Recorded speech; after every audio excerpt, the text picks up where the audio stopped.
Hola, bienvenidos a otro Mates con Historia. Nuevamente en los estudios de Conclusión TV, la Asociación de Empleados de Comercio de Rosario. Un placer estar con ustedes. Acá con los mates, ya finalizando un poquitito el último tramo del verano. Por suerte ha cambiado el clima, al menos en Rosario. Más fresco. Se disfrutan un poco más los mates, ¿sí? Muchas gracias por los comentarios que siempre dejan, por el interés, por las reflexiones, por los desacuerdos hechos con altura, con sinceridad, con honestidad intelectual. En fin, forman parte también de este ritual que llamamos Mates con Historia, mientras vamos tomando unos mates de un lado y del otro de la pantalla, reflexionando sobre aspectos que nos parecen importantes de la historia argentina y también de la historia de la Iglesia. Vamos intercalando videos de uno y otro tema.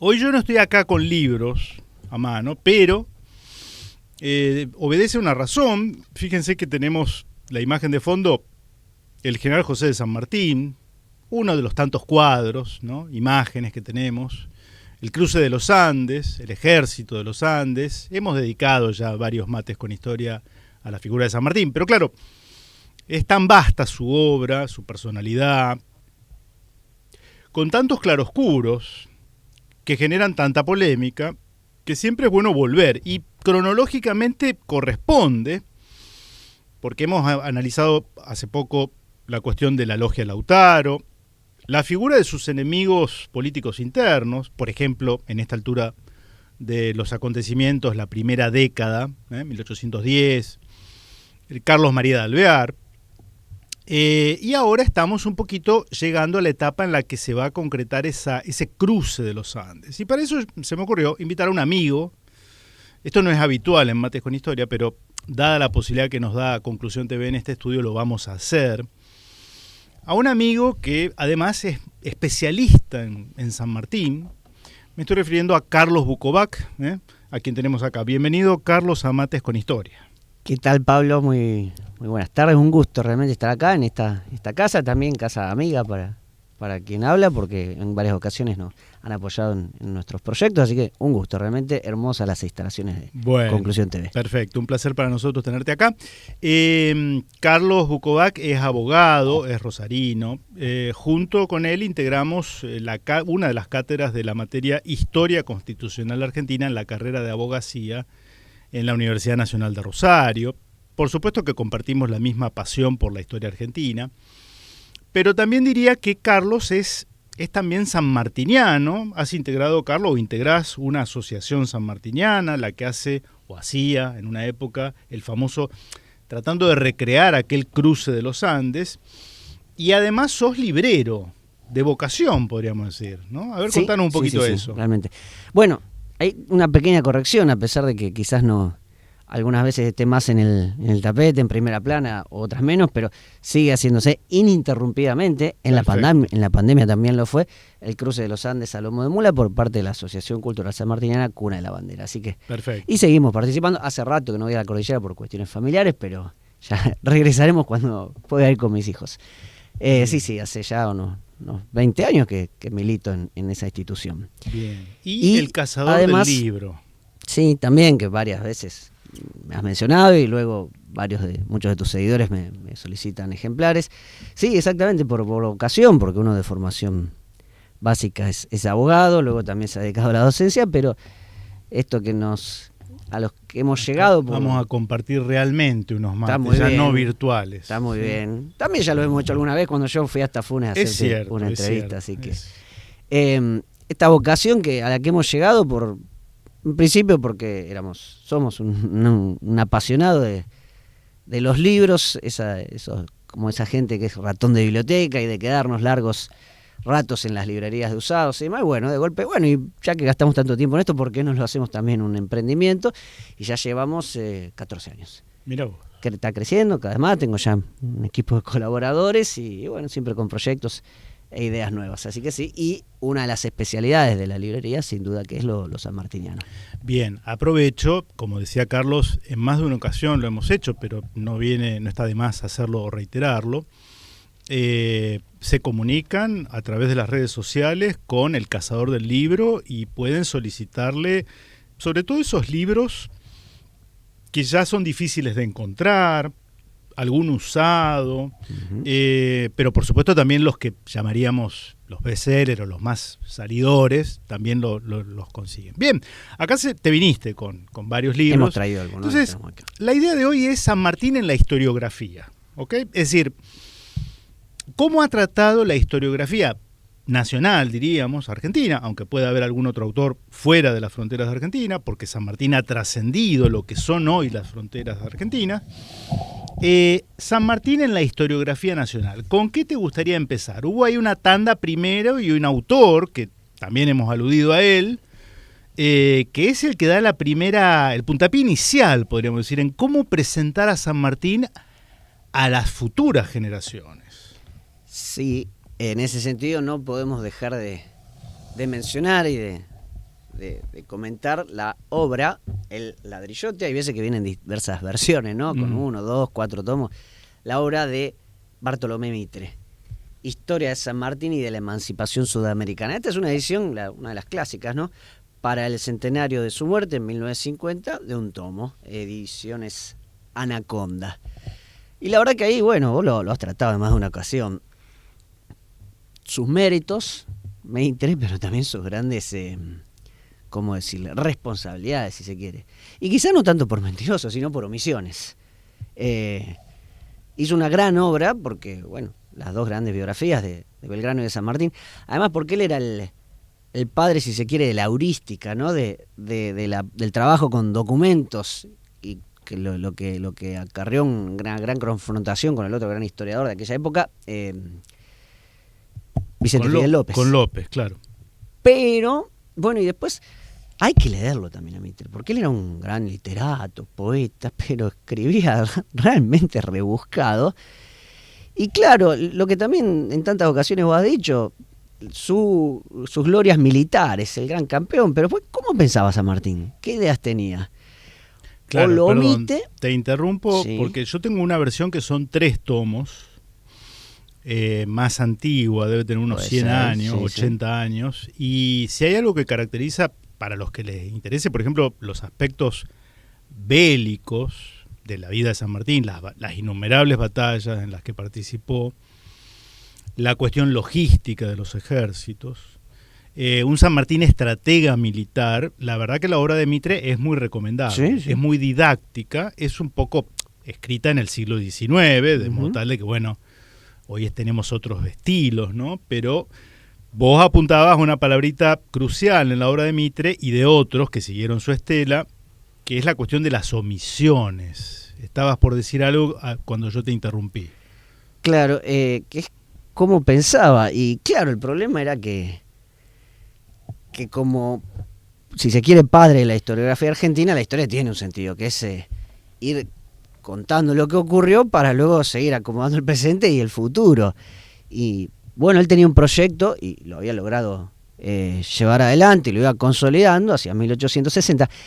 Y lo que realmente San Martín pensaba no encajaba mucho en el proyecto de Mitre. Entonces eso lo dejó de lado, no tanto Mitre, sino que lo dejó de lado, o hasta, no, en algunas ocasiones, algunos párrafos, sería bueno quizás haber traído, tenerlos a mano, pero con ese rebusque tan especial que tenía de literato, lo trata de loco, de delirante, de desvariado, de que acá se perdió, acá no sabía para dónde iba, y no, sí sabía, pero iba por otro lado que el tuyo, y claro, hubiera sido bueno que lo reconocieras. No, lo trató de, bueno, acá se le iba la cabeza, acá tenía ciertos desvaríos, ciertas ansias. Mitre, aparte, digamos, ¿no? Es un historiador, es un periodista, funda un diario que marca escuela y que sobre todo, Diario de la Nación de Buenos Aires, que aún existe y que aún pertenece a su familia y que tiene una posición ideológico-historiográfica muy definida a lo largo de estos 170 años, ¿sí? Pero aparte llega a ser presidente de la República e introduce a la Argentina en una guerra internacional. Quiero decir con esto, ya llegaremos a Mitre, ¿no? Ya le hemos dedicado un Mates con Historia hace un par de años. Por si hay algún ansioso, vaya y está el video. No es solo un historiador, era un historiador con un cuño ideológico muy definido respecto del proyecto de país, respecto de cómo la Argentina debía insertarse en el mundo en la segunda mitad del siglo XIX. Y por eso coincido con lo que dice Carlos, en el sentido de que había aspectos de la personalidad y de la política sanmartiniana que a un tipo como Mitre, por supuesto que no les pasaba desapercibido, pero aparte los tenía que disimular, porque como vos bien decías, se me ocurre el caso lo más notorio, ¿no? Cuando le lega su famoso sable nada menos que a Juan Manuel de Rosas, que era, para Mitre Rosas representaba como el demonio hecho dignatario argentino, mandatario argentino. Entonces, lo de las omisiones es algo notorio. Ahora, la otra cuestión con Mitre es que él marca una escuela, es el iniciador de lo que llamamos, lo que abrevamos en la historia revisionista, o somos revisionistas, la historia oficial. No porque saliera en el boletín oficial, sino que es porque aquella que se acuñó de facto canónicamente, o sea, a través de las academias nacionales, los manuales educativos, la oratoria, las plataformas de los partidos políticos, aceptada por gente de centro, de derecha, de izquierda, de arriba, de abajo, inmigrantes recién llegados, en fin, no fue cuestionada esa historia oficial. ¿Quiénes fueron los que acompañaron a Mitre en esa suerte de mausoleo, metafóricamente hablando, en el cual están los próceres que merecen culto y no están los que no merecen culto? Sí, y ahí lo vamos a enganchar con esto que decías, porque sí, claro, tuvo sus herederos. Pero antes, con el tema de las omisiones, además de lo que omitió escribir, ojo, porque hay una responsabilidad muy grande. Él fue el detentador a quien le dejaron la correspondencia sanmartiniana por parte de su yerno, Mariano Balcarce. Y hay documentos y cartas que las dejó bien guardadas y escondidas. Por ejemplo, la correspondencia con su hermano Justo Rufino, con negociaciones para quizás entenderse con la corona española, hacer una mancomunidad de naciones hispánicas, reconciliarse, y eso, chito la boca. Así que eso sí fue grave de las omisiones. Y ahora vos decías, ¿quiénes fueron los que lo continuaron? Bueno, si Mitre es el gran sostenedor de la historia oficial, de la academia y demás, bueno, a nivel de academia, José Pacífico Otero, militar ya de carrera, quizás no tanto como Mitre. Este es uno de los 4 tomos, la versión que yo tengo es esta de tapa dura de 4 tomos.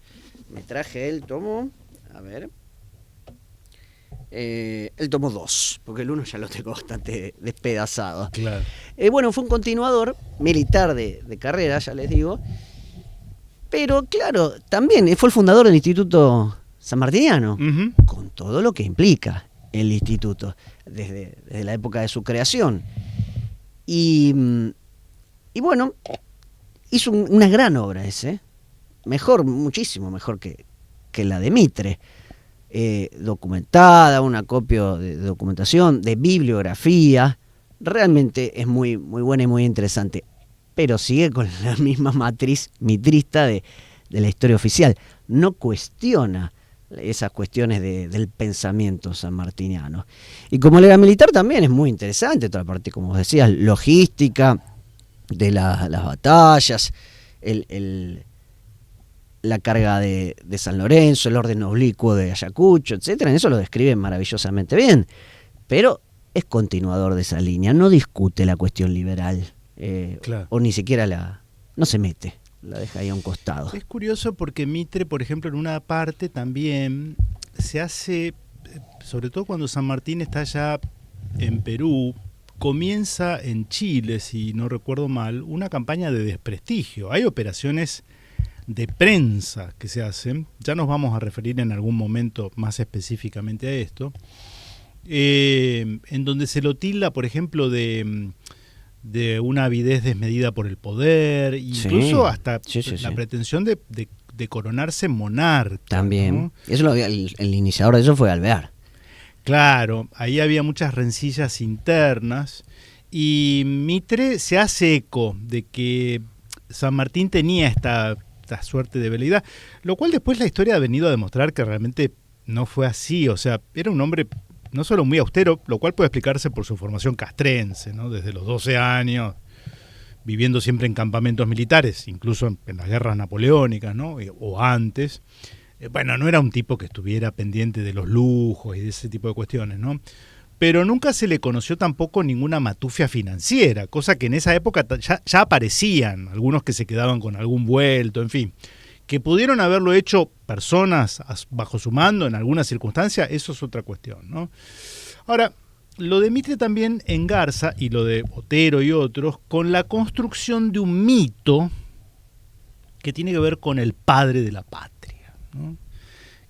¿Vos qué sentís cuando...? Porque hay mucha gente que lo repite de modo, por cierta inercia, por un respeto genuino a la figura de San Martín, y entonces dice el padre de la patria. A mí nunca me cerró demasiado. Ya de chiquito reconozco que yo era medio jodido y ya algo no me cerraba, ¿no? Y después cuando uno va creciendo, va leyendo, va entendiendo, va haciendo un discernimiento de los acontecimientos, y uno lo conecta con esto que, bueno, Marcelo Gulo, nuestro común amigo, ¿no? Marcelo Gulo, a quien le mandamos un saludo, ha hablado sobre los nacionalismos de campanario, nacionalismos forzados, nacionalismos en cuanto a peruanismo, la chilenidad, la argentinidad, en fin. Claro, cada una de esas partes del desmembrado imperio español, al rehacerse como una nación independiente, debían tener un padre fundador, una especie de Rómulo y Remo de nuestras repúblicas demoliberales, y ahí es donde lo colocan a él, cosa que yo creo que él hubiera aborrecido ese título, ¿no? Como Artigas, tenemos muchos seguidores orientales, como padre del Uruguay independiente. Esto yo sé que genera mucha polémica, pero es algo que, bueno, que Artigas simplemente jamás soñó, ¿no? ¿Cómo lo ves vos, Carlito? Mira, hablando de libros, la verdad que cuando llegué te sorprendiste que había traído unos cuantos, pero dejé unos cuantos en casa también. Me imagino. Y uno que estaba leyendo últimamente, porque parece ser una biografía en una justa mezcla entre completa y sintética, escrita por un cordobés, Ismael Arce, y en el prólogo trata esta cuestión. Y en parte adhiero al que vos decís, en parte no. Cita a otro autor, que ahora me falla la memoria, tirando abajo toda esta idea, todo este mito. Y la verdad que no me gusta que lo tiren tan abajo. Ajá. Yo te entiendo lo que vos decís, pero no me gusta porque me voy a agarrar de la idea de también como un amigo nuestro, el doctor Antonio Caponeto. Uh-huh. Él habla de los arquetipos. Y bueno, San Martín es un arquetipo. Y desde ese punto de vista estoy de acuerdo en que lo llamemos el padre de la patria. Desde el que vos decís los nacionalismos campanarios, bueno, no. Claro. Pero desde la figura del gran héroe que fue, en ese sentido estoy de acuerdo. Yo no estoy de acuerdo, o sea, coincido con vos en que no podemos, esta moda que se puso de moda, ¿no? Humanicemos al prócer y bajémoslo del bronce. Ahí es donde mirá, llego, ¿no? Si está en el bronce... Al contrario, adelantemos, elevémonos nosotros. Si está en el bronce es porque tiene algo que el común de los mortales no tuvimos, uh-huh, no tenemos. Exacto. Entonces, esto de humanizarlo, para mí, coincido, y ni que hablar de ya meterse en las cuestiones de amoríos, que es más de telenovela barata que de historiografía. Pero yo me refería a lo de padre de la patria en el sentido de que él fue deseoso de... Esto que se suma a lo que hemos analizado, el uh-huh, Congreso de 1816, la Declaración de la Independencia, claro, no refiere a la República Argentina, refiere a las Provincias Unidas en Sudamérica.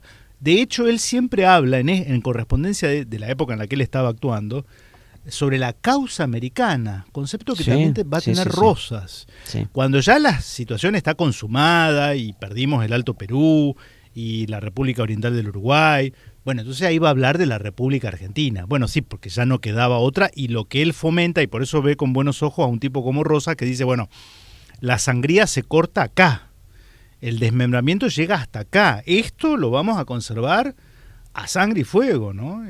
Pero sí, coincido con vos. Es verdad lo que decís, y sobre todo porque Mitre necesitaba eso. Bueno, ¿a quiénes ponemos ahí arriba para generar la argentinidad? E hicieron toda esa construcción. Pero sobredimensionar esa idea de la construcción me hace ir hacia estas teorías de humanizar al prócer, y la verdad que no, prefiero quedarme con los arquetipos, sabiendo que eran hombres, pero hombres especiales. Y nosotros en la Asociación San Martín hemos tenido mucho de confrontación con esa gente que escribía chatarras, como le dijo uno de los autores al cual ahora vamos a llegar. Bien. Entonces, para pasarlo en limpio y hacer una síntesis, saben ustedes que Mates con Historia no podemos extendernos 3 horas, podríamos hacerlo en realidad, no es la idea. Acá el invitado Carlitos Bukovac está recomendando libros como para profundizar distintas tendencias. Vamos a enumerar otros autores más recientes. La línea mitrista, llamémosle así, la historia oficial, académica, se estructura en base a un poco a esta idea, ¿no? San Martín, un genio militar indiscutido. De hecho, los primeros homenajes son a él. Siempre aparece, digamos, estatuas ecuestres, vestido de militar, y se oculta, se omite enseñar a las nuevas generaciones su coincidencia ideológica con algunos de los caudillos federales. Por ejemplo, nuestro brigadier Estanislao López, por ejemplo, con Artigas, aunque les recriminaba indirectamente, veladamente, tácitamente esta cosa de, bueno, muchachos, no perdamos de vista el foco principal, que es la campaña continental. Pero había coincidencias más con ellos que con un Alvear o con un Pueyrredón. Estamos de acuerdo. La cuestión de Rosas. Y después empieza a cuestionarse en la historiografía nacional la visión mitrista. ¿Quién da la primera puntada? ¿Quién se anima a... Ojo que estoy diciendo animarse en el sentido literal del término, porque a veces implicaba una especie de ostracismo, atreverse a cuestionar a Bartolomé Mitre, que era como una leyenda viva. Uh-huh. Bien, ahí de nuevo te voy a citar a vos, porque lo has dicho en más de una ocasión. Lo que pasa es que hay que distinguir. Para llegar al revisionismo sanmartiniano van a hacer falta varias décadas más, al verdadero profundo revisionismo sanmartiniano. Quizás por consecuencia o por efecto colateral, bueno, el original revisionismo, que fue el rosista, le tocó en parte, y ahí, bueno, no hay que dejar de mencionar al proto-revisionista, a Adolfo Saldías, como lo has dicho en infinidad de mates. Uh-huh. Y lo mismo quizás podríamos decir con José María Rosa y demás. Ahora, de la primera generación de revisionistas, quizás el que ha hecho una muy buena obra y muy recomendable, y acá voy a tener un problemita porque yo tengo algo que se llama, muy especial y gracioso, la BPC, uh-huh. La Biblioteca Personal del Cazador. Uh-huh. Que libros que no van a las estanterías a ofrecerlo a la sería como vidriera. Un sector VIP. Claro que no se tocan en principio, pero hubo ocasiones en que, no sé, por descuido, por error o por qué, sí los vendemos, creyendo que después los reponemos al instante. Y con este que ahora voy a recomendar me ha pasado eso y tuve que traer... Incurriste en una suerte de blasfemia. Claro, sí, hay veces que pasa. Porque veo algo así, hay veces parecido, que pasa. Un anillado sospechoso. No, pero pará, te voy a contar cómo se originó y con mucho orgullo lo voy a decir. De mi época, de mis años mozos, de allá por entre mis 15 y mis 20. Ah, bien mozos. Donde iba aquí cerquita a la Biblioteca Argentina, a su biblioteca en la época que no existía internet, que no se conseguía cualquier libro por Mercado Libre o por el cazador del libro, y uno iba y pedía ciertos ejemplares y después los fotocopiaba y los anillaba. Bueno, este ejemplar que aquí tengo que voy a mostrar es de aquella época. A ver si ahí se ve. San Martín íntimo de Carlos Ibarguren. Ese fue de la primera generación de revisionistas, quizás el que hizo esta muy buena obra con una recopilación documental de escritos, correspondencias, sobre todo sanmartinina, muy, pero muy interesante. Carlos de Biblioteca Dictio, una gran editorial de aquella época. Ibarguren, referente, podríamos decir, comienzos del siglo XX, fines del siglo XIX, uh-huh. Del nacionalismo católico, podríamos agregarle, y más conocido quizá porque integró el gobierno de José Félix Uriburu luego del golpe de 1930. Exacto. Y su célebre conferencia en la ciudad de Córdoba intentando explicar un corporativismo que ni siquiera ellos sabían para dónde iba a ir. Esto es un poquito para... No nos vamos a distraer en eso, en todo caso... Otro día. Porque aprovecho, Carlos tiene un libro en el que publicó una monografía que tuve, digamos, el honor de revisar y prologué su libro sobre las ideas corporativas en la República Argentina. Pero bueno, eso será motivo de otra invitación aparte. Carlos Ibarguren luego es de los nacionalistas que se vuelcan al peronismo. No participa del gobierno de Perón, uh-huh. Pero de alguna manera adhiere o identifica el primer peronismo, estamos hablando, como un poco el que levanta las banderas de aquel nacionalismo. ¿Cuál es el aporte que hace Ibarguren? La documentación y la recopilación de correspondencia sanmartiniana, donde empieza a mostrar esa tendencia ideológica política que no era verdaderamente liberal. Claro. Porque podría decirse que por primera vez la empieza a mostrarla con firmeza, y mostrando que Mitre se había olvidado de algo. Dijiste la palabra liberal. Uh-huh. Viste que hay un cambio de época, soplan nuevos vientos, hay una revalorización del discurso liberal, hoy se llama el libertarismo, libertarianismo, en fin. Sin meternos en cuestiones demasiado coyunturales de la realidad, pero también el revisionismo apunta un poco, el revisionismo surge con un signo marcadamente antiliberal, cuando el liberalismo de alguna manera, llamémosle así, principios del siglo XX, mediados del siglo XX, ha mostrado un poco sobre la mesa sus cartas, ¿sí? Porque en el siglo XIX todavía es como, era un movimiento muy heterogéneo, variopinto, el liberalismo me refiero, y ya en la Argentina asentada sobre el modelo liberal, agroexportador, generación del 80, positivismo jurídico, laicismo en la educación, etcétera. Y vos mencionaste, o me comentabas, la mención de un autor mendocino, que me gustaría detenernos un poquitito en su obra. Pero como te decía, hay que irse varios años o décadas más adelante, que falleció hace pocos años, 2020, 2021, que tuvimos el gusto en alguna jornada del SECA de hacerle un homenaje, don Enrique Díaz Araujo. También del nacionalismo católico, después ahí sé que hay algunas diferencias, pero en estas cuestiones creo que no las sabe ver. Y realmente la obra de Díaz Araujo es gigantesca en este sentido. Me traje el más sencillo de los ejemplares, porque después hay otra en 2 tomos que es enorme y realmente completísima. Surge Don José y los chatarreros. Acá está tapado porque, bueno, vienen con este adosado, la respuesta que usted esperaba. ¿Cuál es la historia de este libro? Resulta que allá por el año 2000 apareció un chatarrero, José Ignacio, y acá voy a parafrasearlo al presidente de la Asociación Sanmartiniana, García Hamilton, que ni siquiera por ahí se acomodaba un poco para mostrar sus filiaciones ideológicas y demás, a hacer un refrito. Que era el libro Don José. Era tucumano, sí, creo que falleció hace unos años. Sí. Y no tuvo mejor idea que poner, cuando ya estaba todo escrito, o casi, porque es verdad, siempre suelen aparecer algunos libros con cosas interesantes, pero casi todo escrito, bueno, él como quería hacerse famoso, o vender muchos libros, hizo Don José, donde le dedicó un montón de capítulos, después siempre se excusan diciendo, no, pero es novela, pero esto, lo otro, a los supuestos errores, faltas o vicios sanmartinianos. Desde una bastardía, desde onanismo en su época adolescente en el ejército, hasta haberse quedado con algún vuelto, y esta idea también de la bastardía que te decía antes, y varias cosas más en el medio. Y lo cierto es que era un asco, y porque, bueno, ahí salimos un poco, si se quiere, lo académico, pero yo tengo una militancia que lo justifica. Yo todavía en aquella época no pertenecía a la asociación, pero lo cuento como si hubiera estado. Y comandados no por el chuli que siempre va y patotea y gritones, no, comandados por el queridísimo Jacques Benoliel, gran periodista, escritor y poeta de esta ciudad.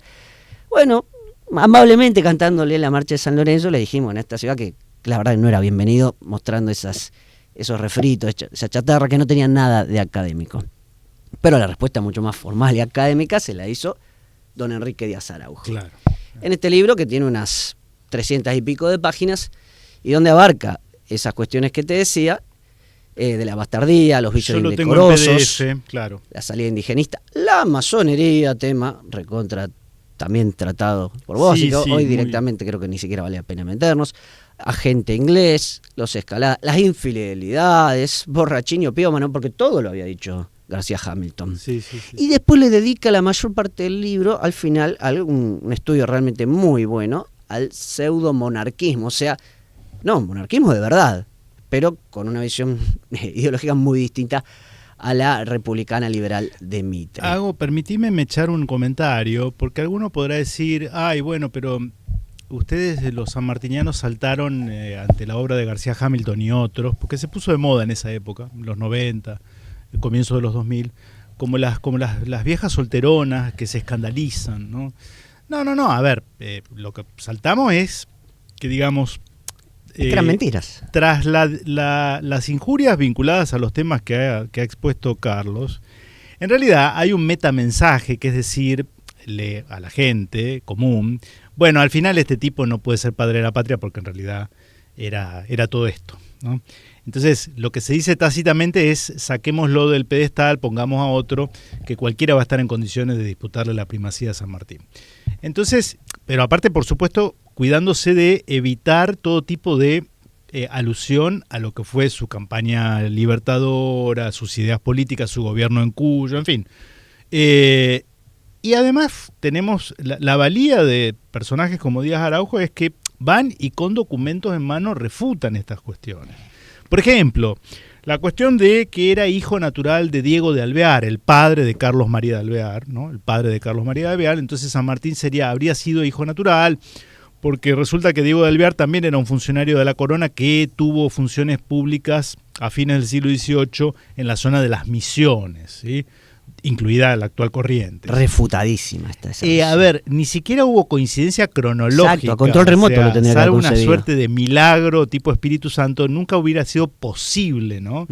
Entonces... y si me permitís, sí. Siempre el reconocimiento para un historiador de esta ciudad, el doctor Víctor Nardielo, quien halló en el archivo del Museo Histórico Julio Marc el expediente en donde se declara insana la descendiente de Alvear, Joaquina Dorotea, que estaba insana, tenía erotomanía y varias otras diagnósticos médicos que ahora no tengo a mano los conceptos específicos, la terminología, pero decían que deliraba, claro, que es la que lanzó todos estos rumores, además de Alvear, porque toda esta cuestión de... Ahora, vos viste cómo lamentablemente, porque viste que ahora está de moda de alguna manera, no por parte de la historiografía, porque realmente son muy pocos los libros que refieren por parte de historiadores, pero está de moda, no sé, hacer de San Martín una suerte de chivo expiatorio, ¿no? Como era agente británico, entonces él fue el culpable de todo el desmadre. Esta cosa irresponsable, medio terraplanista aplicado a la historia, que algún día sabremos a quién resulta funcional. En algún momento nos vamos a enterar quién se beneficia con esto. Cala lamentablemente porque también, a diferencia, estamos aprovechando YouTube a través de Mates con Historia, pero también hay un riesgo en el consumir redes sociales o material, por ejemplo, subido a YouTube, que es la poca capacidad crítica por parte del televidente o de quien sigue, y por eso nosotros siempre, no hay capítulo en Mates con Historia en el que no recomendemos autores que han escrito sobre la cuestión, ¿sí? Por ejemplo, trasladándolo a la cuestión de la historia de la Iglesia. Porque si no, entonces vamos a ser siempre rehenes de los prejuicios y de las frases simplificadoras. O sea, hay gente que me llama la atención el infantilismo, la candidez con la que con 2 frases y 2 sentencias pretenden solucionar. Ellos dieron con la piedra angular de las claves históricas. Es llamativo, ¿no? Esta simplificación. Es tentador. Me hago la imagen de ciertos personajes de quienes estabas hablando. Al margen. Lo dejamos ahí. Pero, bien, retomemos los libros. O estábamos con Díaz Araujo. Cuando mencionaste lo de esto de la agente inglés, que es una de las acusaciones, está por salir un libro de un historiador que realmente estuve charlando antes de venir, comentándole que iba a venir, es Sebastián Miranda, sobre ese tema. Así que realmente también para tenerlo en cuenta. Bueno, acá, discúlpame, hemos analizado, por ejemplo, la obra de Rodolfo Terraño, no lo trajiste. De Maitland a San Martín. Maitland y San Martín, una obra escrita en 1998. Yo el libro, le dedicamos un Mates con Historia seguro, porque vinculándolo con lo que yo expresaba recién, algunos le hacen decir a Terraño lo que Terraño no dice en esa obra. Lo que pasa es que mete un título explosivo y después... Claro, ¿quién va a chequear el libro de Terraño? Claro, de los 10.000 que vieron y se quedan con la frase, habrá 10 que van al libro de Terraño. Bueno, yo sugiero, vayan y lean el libro de Terraño, a ver si Terraño dice que... Fue muy generoso porque estaba por salir el libro y lo abrió de prensa, de imprenta mejor dicho, y nos dedica unas páginas a la Asociación Sanmartiniana con esta cuestión de la masonería. Los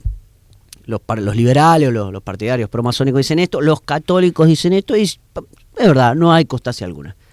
Tuvo cierta honestidad. Rodolfo Terraño, que no es un tipo que venga del nacionalismo católico, ni tampoco del revisionismo histórico. Dicho sea de paso, fue ministro de Infraestructura en el gobierno de Raúl Alfonsín, o sea, alguien más bien socialdemócrata de su pensamiento. No quería dejar de mencionar, dije que esta era la obra más sencillita, pero está, después la edición de Mates con Historia lo pondrá, la otra obra, San Martín, Cuestiones Disputadas, en 2 tomos, es así que realmente es fabulosa y es la gran obra revisionista sobre San Martín, de Díaz Araujo también. Bien. ¿Con qué otro autor seguimos? Bien, nos van a quedar pocos ya. El crédito rosarino. A ver. Que vamos a mezclar a los dos grandes próceres o héroes de nuestra concepción. Héctor Petrocelli, gran profesor de nuestra casa de estudios, de la Facultad de Derecho de la UNR, la obra de Rosas que San Martín elogiara. Es decir, cómo San Martín ya desde lejos, pero viendo lo que ocurría, no paraba de felicitarlo, de tirarle flores. Y no solamente por defender la soberanía, como tantas veces se dice, sino por todo su gobierno, toda su obra y demás. Realmente muy interesante, un librito muy, muy pequeño, no diría un opúsculo, pero una pequeña obra, 100 páginas, poquito más de 100 páginas. Le dedica un capítulo Rosa y las Malvinas, otro Rosario en la obra de Rosas. Realmente muy interesante, lo recomiendo. Hay ejemplares a disposición en El Cazador. Perfecto. Dos más. A ver. Un libro y una corriente. No tenemos que dejar de mencionar, te dije, me olvidé de algunos, pues ya venía unos cuantos, pero de reciente publicación la obra de Santiago Rospide, el coronel Rospide, sí. El sueño frustrado de San Martín, el militar que no renegó de su fe. Bien. La verdad que muy interesante porque arremete contra Libre, contra Mitre, con toda esa versión liberal, y si bien no hace descubrimientos documentales, pero con una recopilación, análisis e interpretación de su correspondencia muy interesante, demuestra que no, San Martín no era liberal, más bien lo contrario, bastante conservador y un católico que tenía otro proyecto para esta tierra y América. Es verdad, quizá él colaboró a que eso quedara medio oculto, como siempre dijo, no quiero involucrarme en las cuestiones, en las luchas civiles, y prefirió irse, al contrario de Rosas, que le costó mucho esto, porque después quedó enlodado y siempre le tiraron la historia oficial, y al irse San Martín no, pero eso hizo que su pensamiento quizá quedara medio escondido. Bueno, Rospide lo muestra de un modo brillante y con algunos hallazgos muy valiosos. Siempre te hablan de la biblioteca sanmartiniana y te cuentan todos los autores enciclopedistas, Voltaire y demás, pero nadie cuenta que tenía la obra del abate Agustín Barruel, que describe la nefasta influencia de la masonería en la Revolución Francesa. La tenía. Nadie cuenta que tenía las obras de la marquesa... Ay, se me va ahora el apellido. Se me va, pero...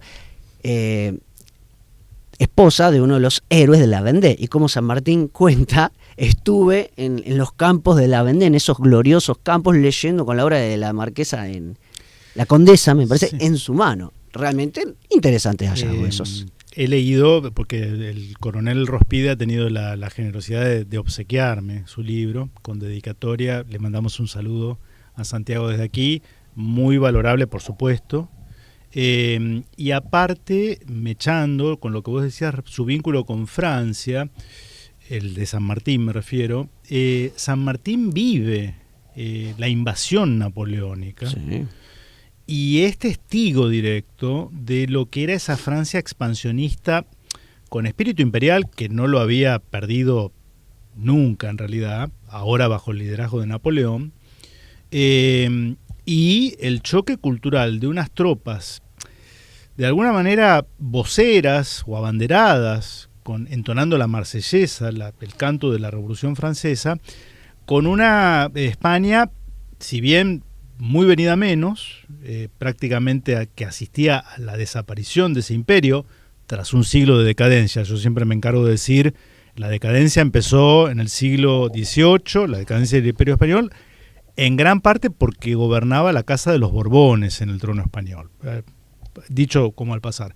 Pero San Martín, sí, hay cartas en las cuales deja asentados que no veía con buenos ojos ese liberalismo, aparte de guillotina, digamos, ¿no? Que es un poco el rostro sangriento que algunos se olvidan que también tuvo, ¿no? Fue una revolución sangrienta, primero en Francia y luego fue exportada a otros países, ¿no?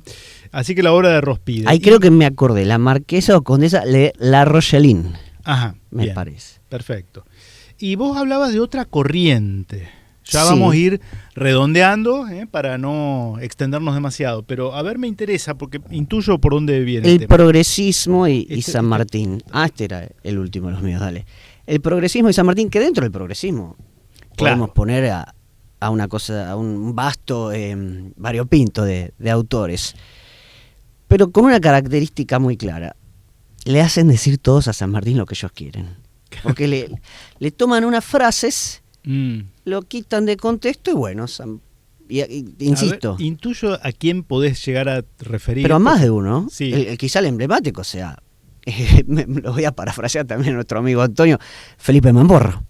No conozco su obra, pero yo sí leí el su libro obra, Norberto Galasso. El último gobierno de Sancho lo describe con un gran humor, Antonio, el taita de la historia oficial moderna, Felipe Mamporro. Y bueno, le hace decir lo que él quiere, porque le saca de contexto frases a San Martín, y así en varias ocasiones.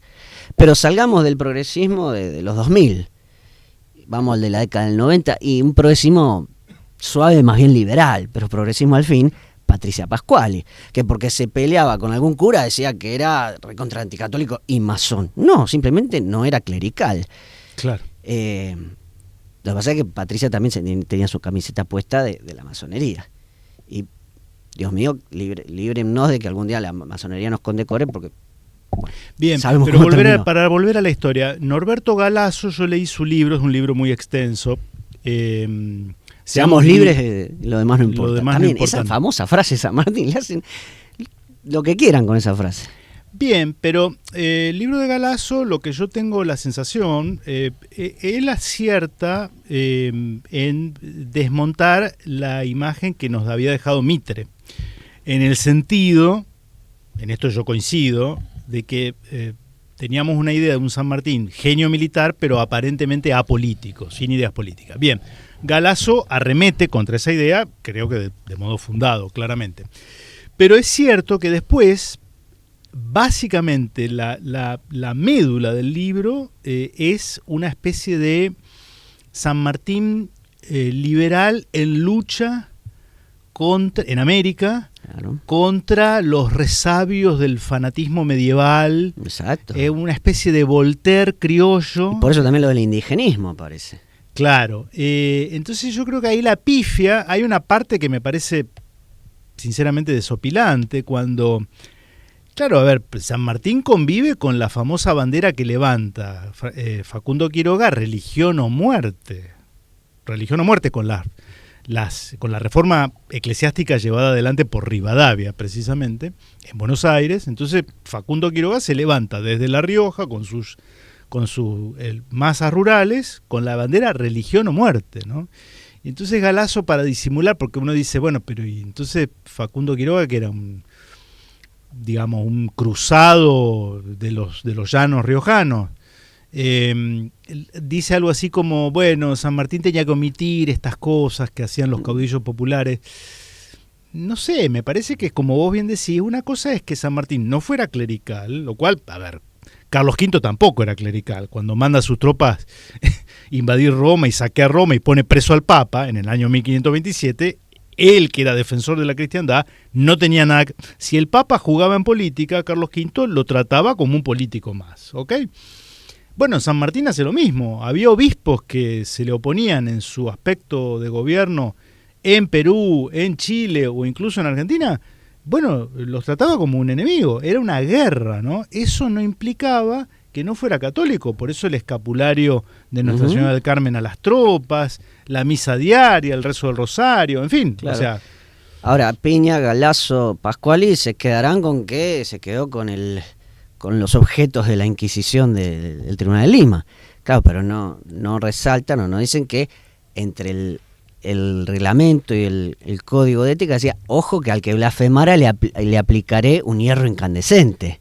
Es cierto. Y eso no es protípico de un liberal ni de un anti. Carlos se refiere al reglamento del Ejército de los Andes. Exactamente. O sea, el Ejército de los Andes, como parte de un ejército, va a tener un reglamento hecho por el mismo San Martín que regulaba la vida castrense de 8.000 personas, varones en edad joven, en la cual, bueno, estaban prohibidas las bebidas alcohólicas, en fin.